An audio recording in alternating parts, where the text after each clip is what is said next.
gente querida, seja muito bem-vindo e bem-vinda a mais um episódio do NECast. Sim, o podcast oficial do Nordeste da nossa gente. Eu me chamo Glória Lacerda e eu quero saber de você que está nos assistindo. Já se inscreveu no nosso canal? Então, eu peço para que você se inscreva no nosso canal, ative o sininho para receber as notificações. Não esquece, tá? Tem que ativar o sininho para receber as notificações. Curta, comenta e compartilha. Eu quero saber se você está aí, está curioso para saber, ou curiosa para saber quem é o convidado de hoje. Hoje no Necast eu recebo uma personalidade do campo religioso. Ele é natural de Mossoró, estado do Rio Grande do Norte, bacharel em teologia, escreveu as obras Pensamentos de A a Z e o livro de ilustrações Poesias, volume 1 e 2. Eu quero que vocês recebam com muito carinho o pastor da Igreja Presbiteriana do Brasil, em Porto de Galinhas, está aqui do meu lado, o pastor Almeida. Pastor Almeida, seja muito bem-vindo ao NECast. Muito obrigado, Glória. Eu agradeço o convite. Desejo que Deus continue abençoando a você, sua família, a Amém. esse programa maravilhoso que tem edificado a vida de muitas pessoas, tem levado informação, entretenimento. Que Deus continue abençoando Am- esse trabalho. Amém, amém, pastor. Muito Desde obrigado já pela. agradeço pelo convite, viu? Amém. Eu agradeço também pelas belíssimas palavras, né? Pela mensagem, tá? Sim. Gente, mas antes da gente começar a nossa entrevista, pastor, eu gostaria muito que o senhor fizesse uma oração, abençoando essa sexta-feira, abençoando essa nossa entrevista, esse dia de hoje maravilhoso, que está um sol maravilhoso aqui na nossa cidade. E eu peço que o senhor faça uma oração para aqui, para Muito bem, gente, muito bem. para Vamos orar. abençoar. Amém. Vamos orar então. Nosso Deus e Pai, bendizemos o teu nome e rendemos graças ao Senhor pelo dom da vida, pelo dia que o Senhor nos concede, pelo teu cuidado e teu amor para conosco. Rogamos que o Senhor, que está entre nós, continue a nos abençoar, a conduzir as nossas vidas, nossas famílias. Em especial, rogamos também pelo trabalho que o Senhor tem nos concedido e pedimos, ó Deus, pelo município de Pojuca, pelo estado de Pernambuco, pelo Nordeste, pelo nosso país. Que o Senhor, com graça, continue abençoando a nossa gente, o nosso povo. Quanto a esse tempo aqui, ó Deus, de entrevista, que ele seja para a nossa edificação. Que o Senhor que habita em nós conduza, ó Deus, as nossas vidas e nesse momento o Senhor nos dê a graça de podermos falar aqui do teu amor, do teu perdão e falar da obra que Jesus Cristo fez nas nossas vidas. Fique conosco, é o que nós pedimos em nome de Jesus. Amém. Amém, amém, pastor. Amém. Amém. Depois de uma belíssima oração, vamos dar início à nossa entrevista. Muito bem, vamos lá. Amém. Pastor, conta pra gente, um pouco da sua trajetória. Eu gostaria que o senhor, para aquela câmera ali, se apresentasse com mais detalhes. Eu fiz uma breve Ah, apresentação sua, mas é importante para que as pessoas que estão nos assistindo conheçam com mais detalhes e que eu gostaria muito que o senhor se apresentasse. muito bem. Eu me chamo Francisco de Almeida, sou casado com Francisca Celenira Cardoso de Almeida, Francisco e Francisco. Olha que combinação, maravilha de Deus. Temos uma filha, a Natália, eh, residimos em Porto Galinhas desde 2004, portanto estamos há 20 anos aqui nesse lugar maravilhoso. É um lugar muito acolhedor, um lugar assim onde a mão de Deus foi caprichosa pelas maravilhas que nós temos aqui.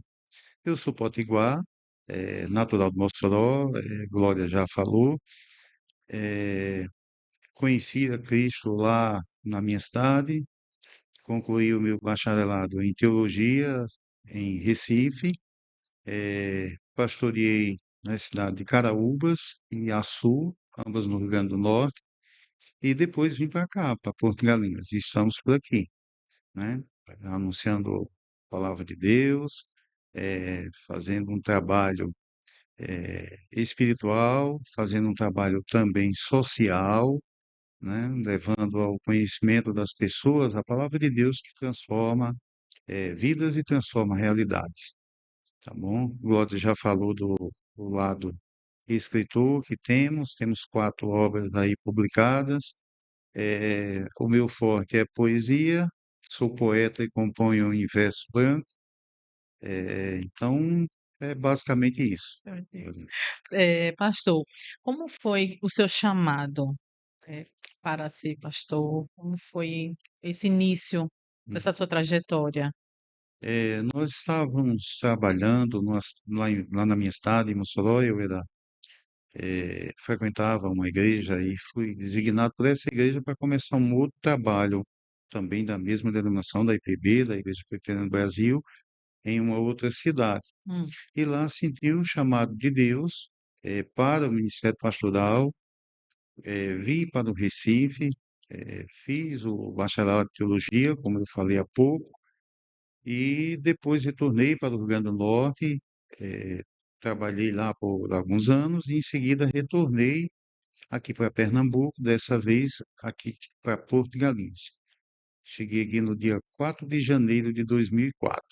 E estou aqui até o dia de hoje, pretendo passar mais um tempo por aqui, né? Então foi assim o meu chamado vocacional. uhum. E o senhor também é escritor, né, que você falou, essa aqui então é a sua terceira obra, eu falei que o senhor tem Pensamentos, né, de A a Z, Isso. é isso? E tem Poesias, volume 1 e 2. Volume 1 e 2 e um livro de ilustrações. Uhum. Esse livro, o segundo volume, eh, foi o meu último trabalho, né, Esse que eu lançado. recebi. Isso. Uhum. Sim, pode falar. Esse foi escrito em parceria com Marcelene Lira, poetisa ipojucana. Certo. Conta mais pra gente sobre como foi a construção dessa obra aqui, né? Você fez o um, já chegou no 2. Isso. Conta pra gente, pastor, como é que foi a escrita dessas poesias? Glória, a vida nos proporciona momentos e momentos, momentos que vão fazendo parte da nossa história e a gente, pela graça de Deus, vai registrando, né, Isso. aquilo que vai marcando as nossas vidas. E como eu gosto muito de literatura, eh, e de certa forma tenho dificuldade de construir texto, tenho facilidade, perdão, de construir texto. Então eu comecei a fazer pequenos registros em forma poética da minha visão de mundo. É muito importante frisar que o poeta, ele é um fingidor. Então, às vezes, alguma coisa eh, que, que faz parte da minha visão de mundo, que muitas vezes eu vejo de uma forma bem mais ampla do que o campo religioso, por exemplo, eu resisto. Então, a poesia, ela nos permite fazer esse tipo de registro, né? Mas a maioria das poesias que eu componho tem sempre a ver com, com a vida em si, com a realidade que a gente vive, com o mundo religioso que a gente lida. Então, tem muita coisa disso, né? Tem muita coisa disso. Você é teólogo, né? Isso, pastor. Isso. Eu queria saber como é que define a teologia. Qual a importância da teologia? Glória, a teologia, ah, ela nos possibilita a ter uma compreensão do mundo e da vida em si. A teologia, ela nos projeta para o conhecimento de Deus. Conhecimento de Deus, a sua revelação, que é a sua palavra, e todo o nosso viver é pautado em cima daquilo que a palavra de Deus nos revela. Sim. Por exemplo, o que é a vida? A vida, nós somos hoje o que fomos no passado, o que somos agora, no presente, e o que almejamos ser no futuro. Então, eh, o exercício da fé, ou do conhecimento dessa fé pela teologia, nos possibilita entender o passado, de certa forma, aceitá-lo e lidar com questões que muitas vezes fogem da nossa compreensão.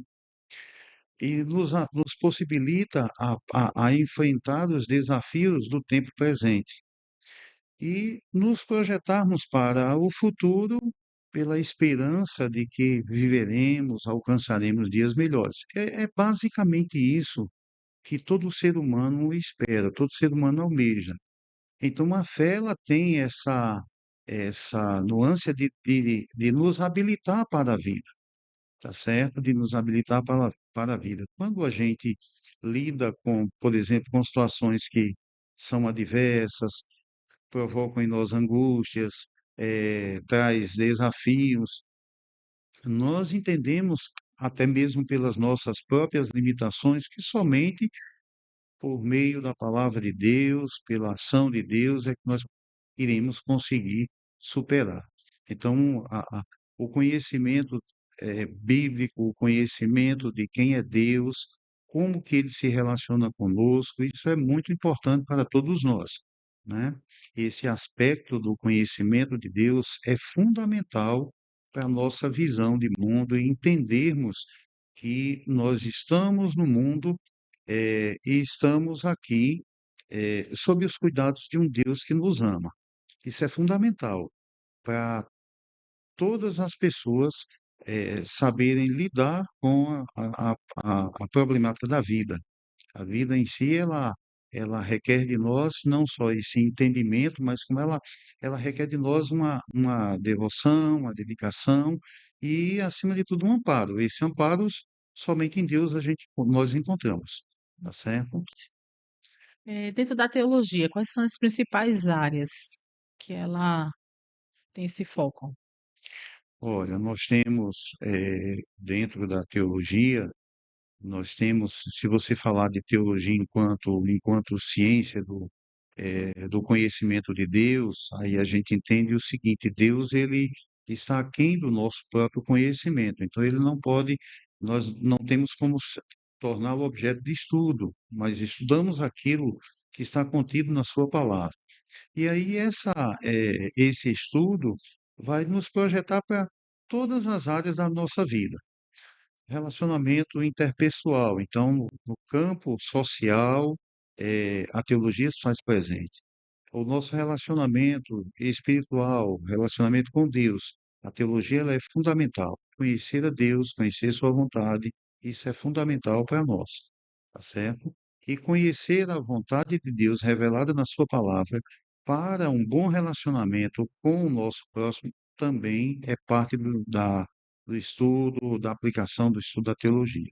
Pastor, a gente tem várias igrejas, não é isso? Uhum, Como é que essas outras igrejas, você tem, não sei se o senhor pode, eu acho que sim, você vai poder esclarecer ou dar pelo menos uma geral. uhum. Como é que a teologia, como é que eles podem se enquadrar nessa diversidade, de igrejas que nós temos? Muito bem.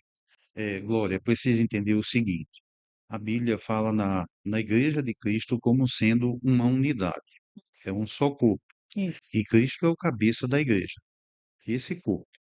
Agora, esse corpo, ele é diverso, tá certo? Então, nós temos uma unidade na igreja e temos uma diversidade, que é a diversidade dentro da igreja. Então, você disse, nós temos muitas igrejas. E eu entendo, pelo menos eu vejo que essa multiformidade de igrejas ela faz parte do projeto de Deus para alcançar o homem como um todo.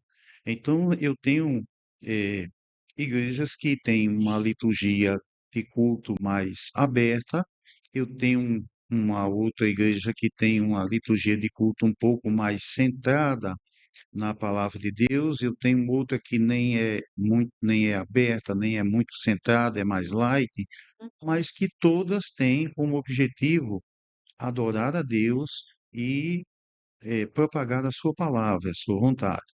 Então, essa diversidade de igreja, ela facilita o trabalho, ela permite que esse trabalho que a igreja desempenha seja realizado de uma forma mais ampla, mais contundente, tá certo? Certo. Professor, como é que, hoje em dia, como é que está o trabalho da Igreja Presbiteriana, né, do Brasil, aqui em Porto de Galinhas? Glória, nós temos um trabalho, temos a igreja aqui, que é a Hum. igreja eh, organizada, como as pessoas falam, independente. Nós temos uma outra igreja em formação lá no distrito de Nossa Senhora do Ó. Temos um grupo aqui de irmãos aqui em Maracaípe. Nós nos reunimos toda quarta-feira, aqui sempre na casa de um irmão, e a igreja caminha, né, dentro dessa perspectiva de alcançar o homem com a mensagem do Evangelho, de levar alento aos que estão sofrendo, de trazer uma palavra de estímulo para quem está sem estímulo na vida. É muito importante destacar isso, porque o trabalho da igreja, ela não é somente um trabalho espiritual, é um trabalho espiritual, é um trabalho social, é um trabalho humanitário, é um trabalho que tem suas bases na palavra de Deus. Então, essa preocupação nossa como igreja, ela nos permite não só anunciar o evangelho, mas como alcançar de uma forma geral as pessoas que estão com seus problemas, com suas dificuldades, enfrentando realidades as mais diversas possíveis na vida,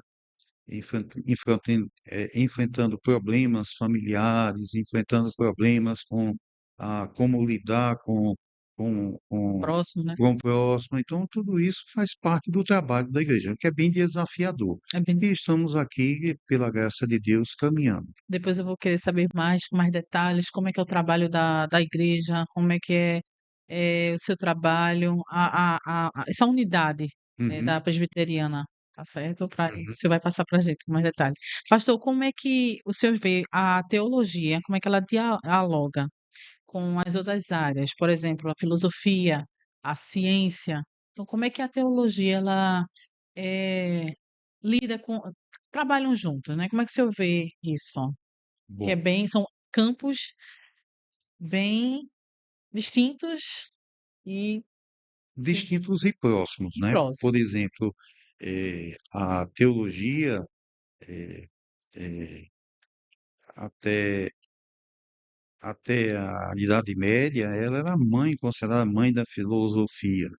Era difícil pensar fora dos padrões da religiosidade da época. Com a- o renascentismo foi que aflorou a grande temática das questões filosóficas, questionamentos sobre o ser de Deus, questionamentos sobre a autoridade das escrituras, da igreja. Então, a teologia, ela, ela tem muito a ver com a filosofia. O próprio fato de Deus ter nos dotado com a capacidade de pensar já faz parte da filosofia. Filosofar, em tese, é pensar, né? Com relação à relação da teologia com a filosofia E e ciências, com a ciência. ciência, Aí nós temos um contraponto da ciência com relação à teologia. A, a ciência quer provas científicas fatos. e fatos. E a teologia, a Bíblia, ela não se preocupa, pelo menos não foi para isso que Deus fez o registro da sua vontade ao longo de séculos. Ela não se preocupa em provar cientificamente os atos de Deus. Muito embora, pela arqueologia, nós hoje podemos ver que muito do que as escrituras falaram tem a ver, e a Bíblia tem razão. Isso. A Bíblia tinha razão, tá certo? A ciência, ela tem o viés de não reconhecer a autoridade, digamos, de Deus ou das Escrituras em alguns relatos relacionados à história da humanidade. Mas a gente, entre o que a ciência diz e o que a Bíblia diz, nesse sentido, tá certo? Por uma questão de fé, a gente abraça o que a Bíblia ensina. As palavras do É Senhor, a palavra do Senhor, tá certo? O questionamento da ciência com relação a muita coisa é saudável, é uma discussão que se prolonga certamente durante muito tempo e também não vai ser resolvido em um curto espaço de tempo, né? Vai sempre ter essa discussão o tempo vai passando e vai mostrando que em muitas coisas, em muitas áreas, em muitos relatos, as escrituras tinham razão. E hoje a teologia e a sociedade contemporânea, como é que está essa relação? Olha, a teologia, ela busca respostas para as inquietudes humanas. Então, durante muito tempo, o homem tem questões que são fundamentais para o seu conhecimento de si próprio e do seu relacionamento com o homem. Eh, a, a, a grande questão é a seguinte: com o tempo passa e essas inquietudes vão mudando ao longo do tempo. E a igreja, por meio da palavra de Deus, ela vai buscando encontrar na palavra de Deus respostas para essas inquietudes, tá certo? Hoje nós estamos vivendo um tempo bem desafiador para a gente, tem questões sociais muito relevantes, questões que estão sendo discutidas, questões que requer o posicionamento da igreja, e a igreja ela se posiciona à luz do que o texto bíblico diz, tá certo? Aí muitas vezes há um choque nesses posicionamentos, principalmente quando esses posicionamentos partem por parte de um expoente assim, de uma forma um pouco mais dura, mais agressiva. Então, às vezes esse expoente, esse personagem que faz uso da interpretação religiosa de algum fato social do tempo que nós estamos vivendo, isso leva a própria sociedade em si a imaginar que essa é a posição de todo teólogo, de todo que defende a palavra de Deus, de todo pastor. E nem sempre é. A gente busca um equilíbrio, sempre para tratar das coisas que são importantes para o nosso relacionamento com o nosso próximo.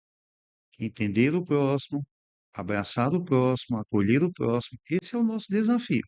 É o desafio da igreja. Ah, às vezes há uma confusão de que nós estamos para julgar, e não é essa a verdade. Está me entendendo? Estou entendendo, Nós estamos para acolher, abraçar, ajudar, abençoar, amparar, socorrer, aconselhar. aconselhar. Julgar é com Deus, esse julgamento é Deus quem faz, mas o nosso papel como igreja é esse. Para ser pastor, quais são os requisitos? Precisa ter teologia todo ele ou eu tenho essa curiosidade. Olha, na Igreja Presbiteriana do Brasil, sim, o que a nossa Constituição diz é que se alguém se sentir vocacionado, então tem um processo a ser seguido. Ele é apresentado, esse vocacionado, ao conselho da igreja, o conselho vai analisá-lo, vai verificar realmente o chamado de Deus na vida dele. Assim ocorrendo, ele é enviado para o presbitério, que é o conselho imediatamente superior ao conselho da igreja. Ele é avaliado novamente no presbitério, e entendendo que ele tem vocação, o presbitério o envia para um seminário.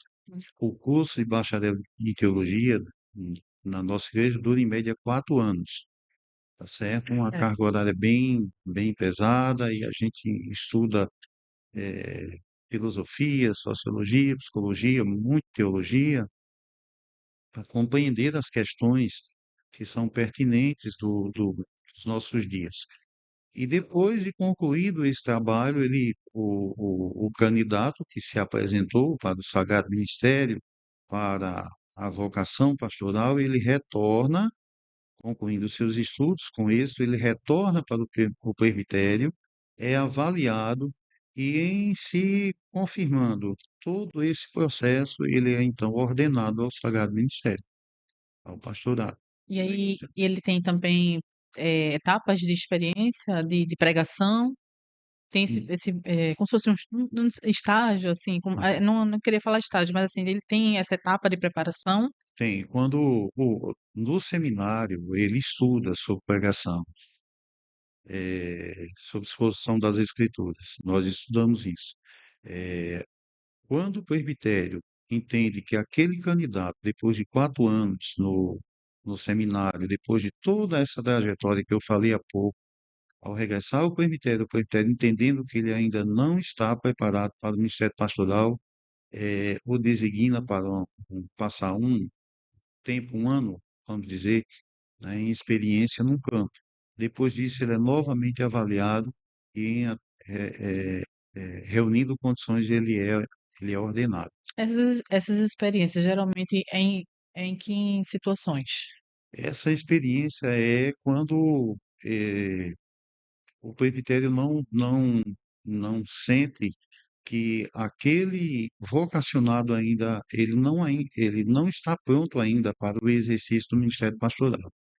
Então, ele é designado para um campo, para uma igreja, vai atuar lá, vai pregar, vai lhe ficar restrito apenas o que nós chamamos de atos pastorais, né? Mas ele pode pregar a palavra, pode dirigir culto, pode fazer o trabalho de visitação, tudo isso aí. Dentro da igreja presbiteriana, você falou que tem a Constituição. Dentro da igreja tem diretrizes? Tem, temos sim. Nós temos uma Constituição que é mais antiga do que a do Brasil. A do Brasil é de 1988, a nossa é de 1950. Então, na nossa Constituição, nós temos lá eh, eh, as diretrizes para funcionamento, temos um estatuto para a igreja, temos as diretrizes, nesse caso, o que eu falei da ordenação pastoral, os requisitos, temos o que nós chamamos de admissão de membros, o que é que nós entendemos, o que é necessário para admitir a pessoa no rol de membro da igreja. Nós temos um rol de membro. Quando a pessoa se batiza ou é recebida, o nome dela é registrado no rol de membro, né? Esse é o funcionamento da igreja. E essas diretrizes, elas vêm da Constituição da igreja, Hum, né? interessante. Nós temos uma Constituição que rege, né, todo o caminhar da igreja presbiteriana no Brasil. Interessante. Pastor, qual é o trabalho social hoje da igreja presbiteriana a de Porto de Galinhas, a qual o senhor está à frente?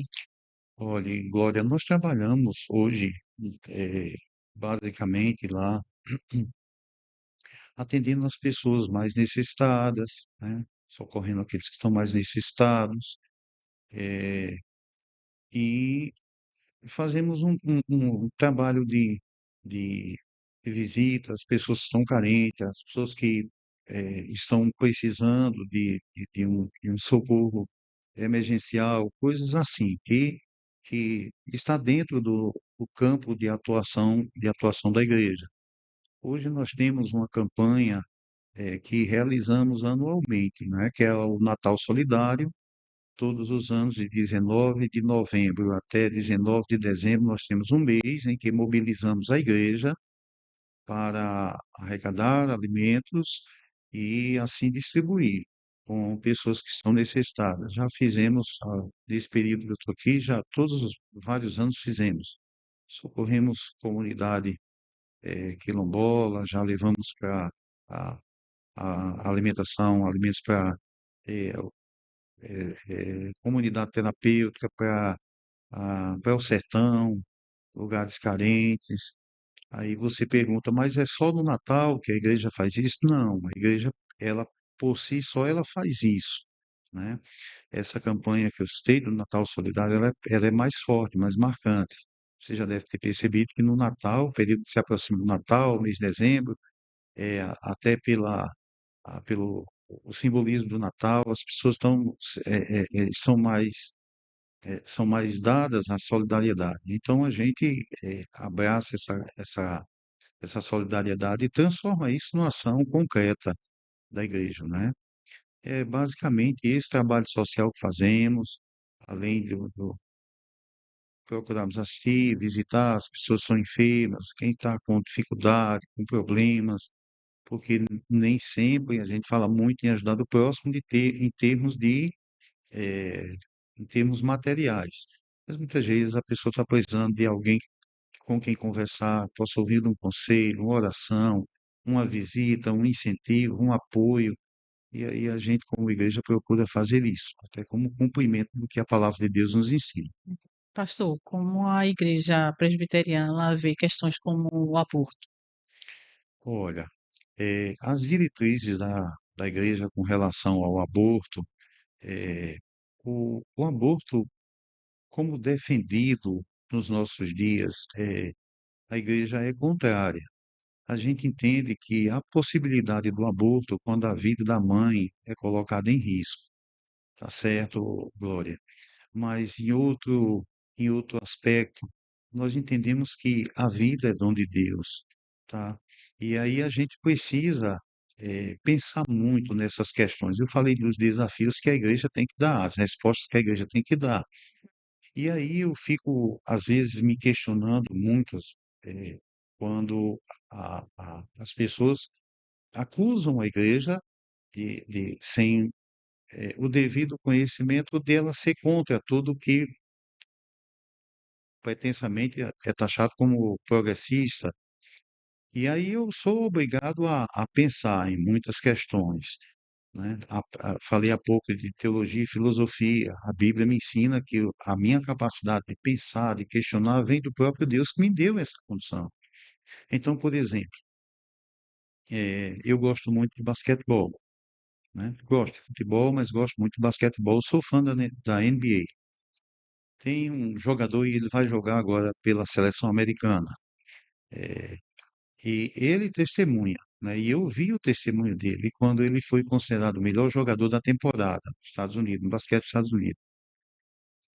O nome dele é Stephen Curry.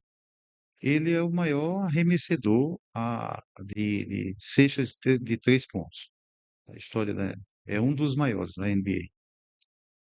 E a mãe dele teve um processo na gravidez dele, teve uma gravidez indesejada, era sozinha, e chegou ao ponto de ir para a clínica abortar. Na clínica, ela decidiu não abortar.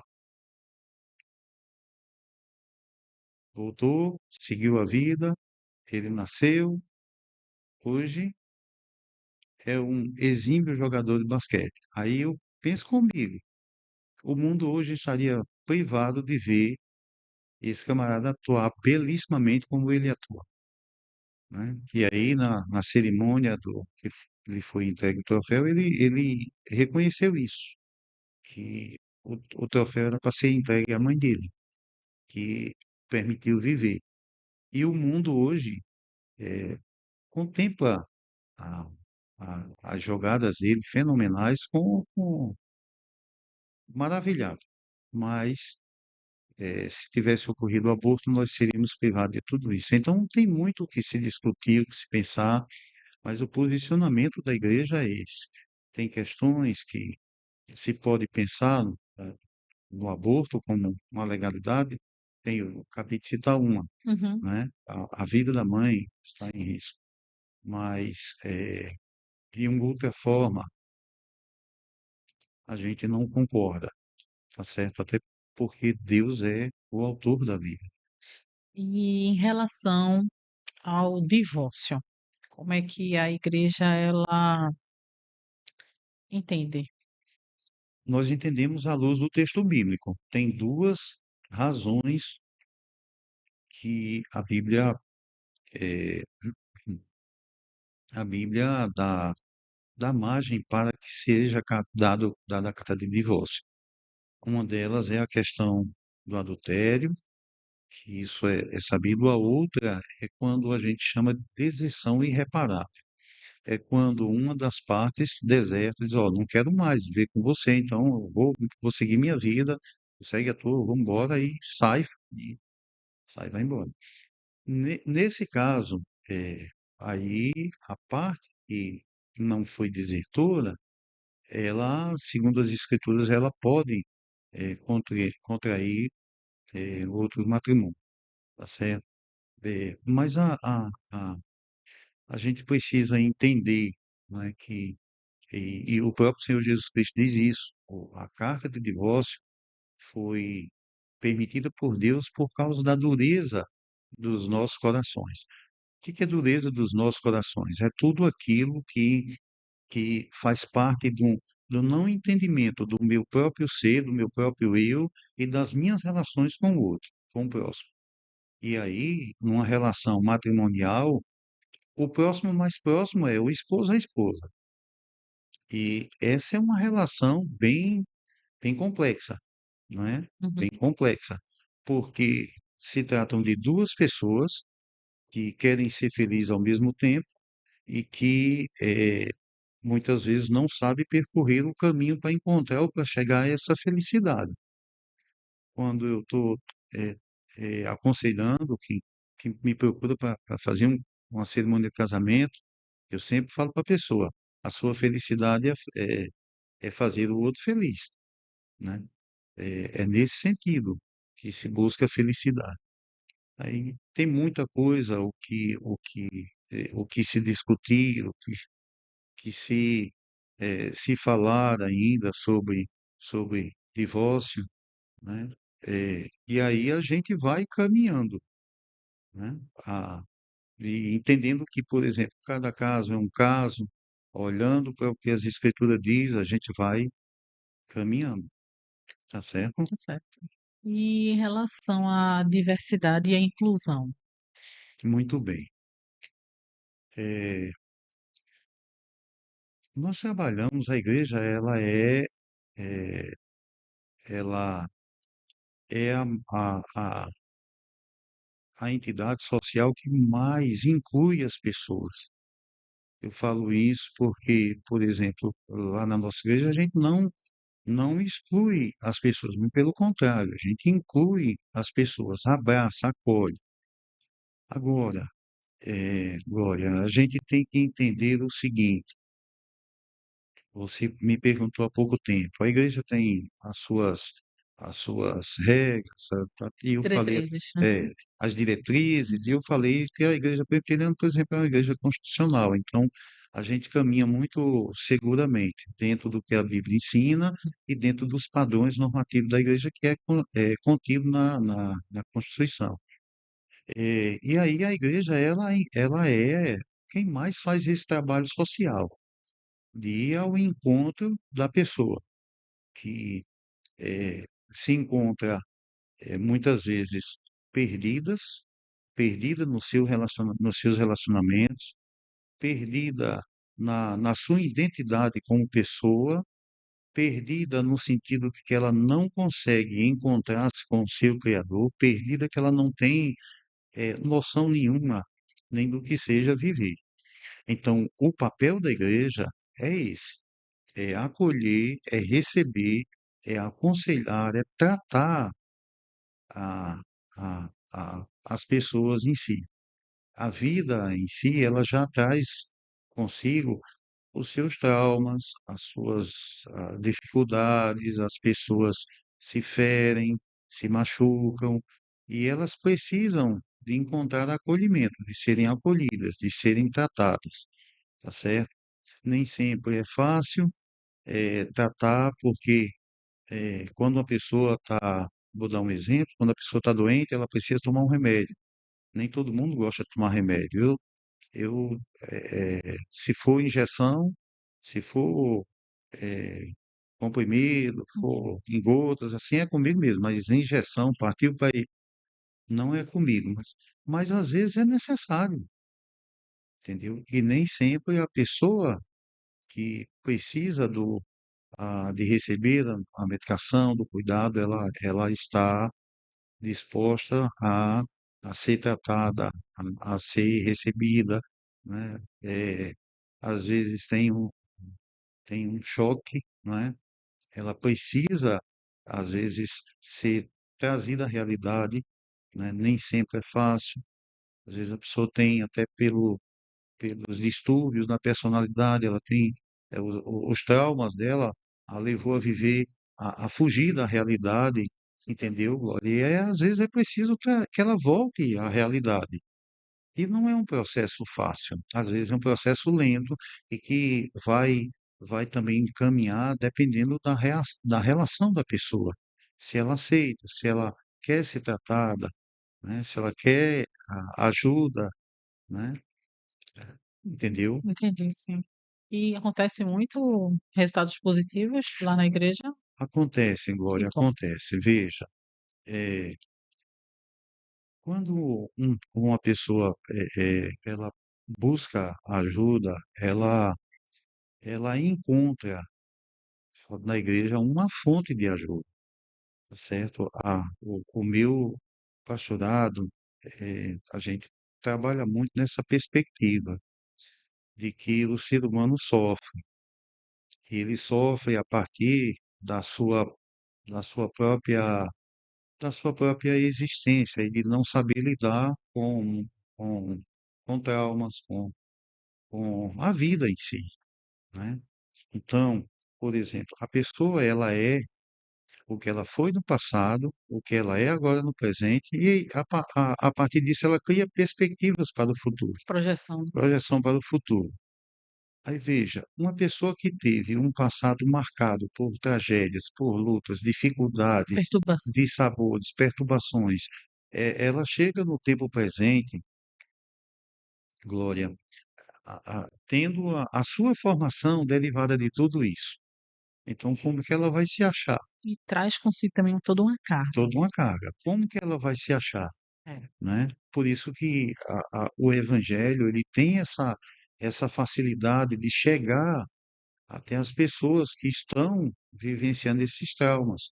Porque a partir do momento que eu olho para mim e vejo em mim eh, as minhas imperfeições, as minhas incapacidades, aí eu olho para Cristo, para a mensagem dele, e ele me propõe um estilo de vida diferente, menos traumático, menos sofrido, mais seguro, Conforto. com mais conforto, com mais confiança. Então, tudo isso passa a fazer parte do meu viver. A partir daí, a minha visão de mundo, o meu entendimento como gente muda.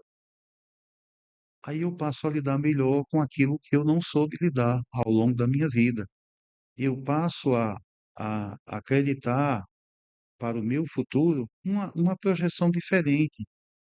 Eu renovo a esperança de que amanhã será melhor do que hoje, porque essa esperança não está em mim mesmo, está em Deus, está na Sua palavra, entendeu? Então a gente trabalha muito levando isso para as pessoas, tá certo? Levando isso para as pessoas. Esse é o Evangelho do Senhor Jesus Cristo. E para essa pessoa ela ter autoconfiança pelas palavras, pelos ensinamentos do Senhor, Exatamente, que ali vai ser o sustento dela. exatamente. Como que a pessoa vai, vai realizar isso? Trazendo para dentro dela o que você acabou de colocar, o ensinamento de Cristo. A palavra de Deus para dentro dela. A palavra de Deus, ela se define como sendo viva, como sendo eficaz, como com a capacidade de penetrar no mais íntimo do nosso ser e provocar em nós as transformações que só ela pode provocar. Por isso que a gente enaltece esse trabalho espiritual da igreja, mas também social, de pegar o indivíduo que muitas vezes está vivendo à margem da sociedade, entregue aos vícios, preso nos seus temores, nas suas incapacidades, e o Evangelho vai dar e transforma isso, e a pessoa vai para a igreja e é acolhido, né? E ela tem, a partir daí, uma nova perspectiva de vida. Então, esse é o trabalho social mais belo que pode ser feito. Eu não vejo um outro trabalho social mais puro e mais amplo do que esse. Pegar o sujeito que muitas vezes está sem forças para caminhar e dar um, um ânimo por meio da palavra de Deus na vida dele, em transformar a realidade dele. Isso é maravilhoso. É verdade. Quando conseguimos. Pastor, para a sua preparação, como é feita essa preparação para as pregações? Glória, é uma boa pergunta. Veja, eh, a palavra de Deus, diz que o Espírito Santo de Deus que habita em nós, ele tem o poder de iluminar a nossa mente e de nos fazer compreender o que o texto bíblico nos ensina, quer nos dizer. A partir daí, debaixo de oração, a gente olha para o texto, lê, eh, pede a Deus compreensão, sabedoria para expor o que o texto bíblico diz. Aí, a partir daí, a gente expondo o que o texto bíblico diz, aplicando a vida e a realidade daqueles que nos ouvem, a gente ora a Deus para que o Espírito de Deus eh, aplique na vida de cada pessoa a palavra dele, para que haja salvação, libertação, edificação, transformação, consolação, né? Tudo isso, né? Tudo isso. Então a gente se prepara, prepara as mensagens debaixo de oração, temor ao Senhor e eh, eh, entrega o que Deus põe no nosso coração, pedindo a Ele que Ele mesmo aplique no coração a sua palavra de acordo com a vontade dele, para que haja tudo isso que falamos há pouco, a No vida do seu. livro sagrado, o senhor tem alguma passagem que é muito especial para você? Tenho, tenho muitas passagens, mas tem um em especial que se encontra lá na carta do apóstolo Paulo aos Romanos, no capítulo 8, e o versículo é o versículo 28. O apóstolo Paulo diz assim: todas as coisas cooperam para o bem daqueles que amam a Deus e que são chamados segundo os seus propósitos. Então, o fato de eu saber, olha que coisa consoladora, que tudo vai cooperar para o meu bem, né? Tudo. Então, tudo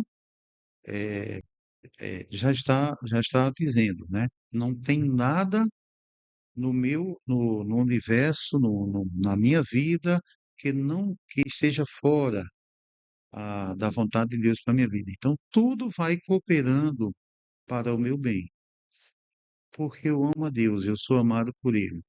Eu fui chamado segundo, nós fomos chamados segundo os propósitos de Deus. Então, tem circunstâncias da vida que nós não vamos conseguir compreender, né? O que que a gente eh, não consegue compreender, mas é confortante saber que aquilo que eu não consigo compreender, Deus está trabalhando para que aquilo coopere Coopere. para o meu bem, Ok. né? Às vezes você, por exemplo, você se dedica a vida inteira a, vamos dizer, ajudar a pessoa, e você faz isso de bom grado, nem espera ser reconhecido, mas muitas vezes eu estou falando de relacionamento, às vezes é relacionamento mesmo, a pessoa, aí você sente que eh, a pessoa não correspondeu, ou até mesmo foi ingrata, vamos usar esse termo, Uhum. foi ingrata. Então você fica assim, poxa, como pode? Né? Mas que você sabe que de alguma forma Deus está trabalhando para que aquela ingratidão, de alguma forma, coopere para o seu caminhar, para a sua vida, porque Deus ama você e está trabalhando na sua vida. Isso é confortante para a gente, saber que em toda e qualquer circunstância da vida Ele está sempre trabalhando ao nosso lado. E para toda e qualquer circunstância, temos a Bíblia, temos várias Exatamente, passagens da Bíblia que nos dá conforto, nos dá exatamente, segurança, com certeza. autoconfiança, isso, Isso. perseverança, aumentar, alimentar a nossa fé. Tudo tá aí o caminho.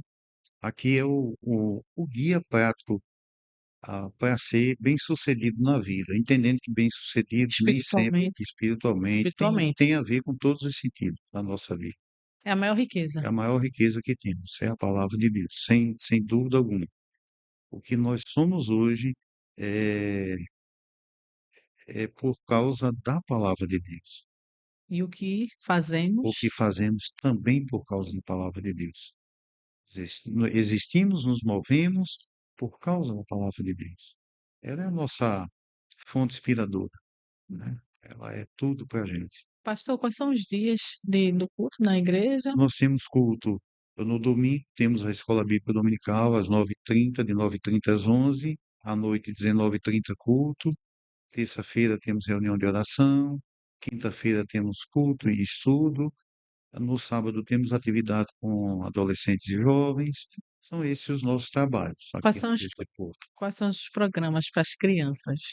As crianças, nós temos trabalho na escola bíblica, à Uhum. noite, pela manhã, perdão, 9h30, e à noite a gente costuma funcionar com a salinha, né? Nós chamamos salinha.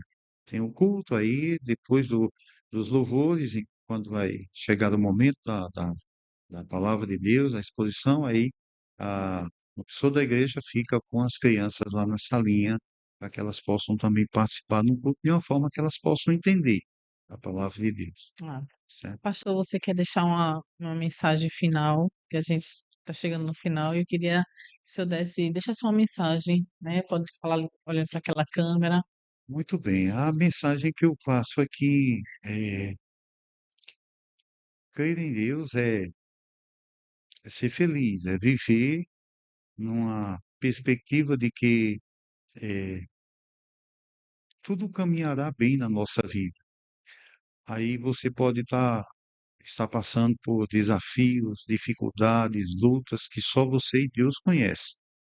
A mensagem que eu deixo para você é: não desista, vá em frente, confie em Deus, convide Ele, se Ele não faz parte ainda da sua caminhada, convide-o para fazer parte, para que Ele possa lhe instruir, dar a você sabedoria para que você caminhe na direção do Senhor e possa, de fato, ser feliz e encontrar-se com o Senhor. Deus abençoe.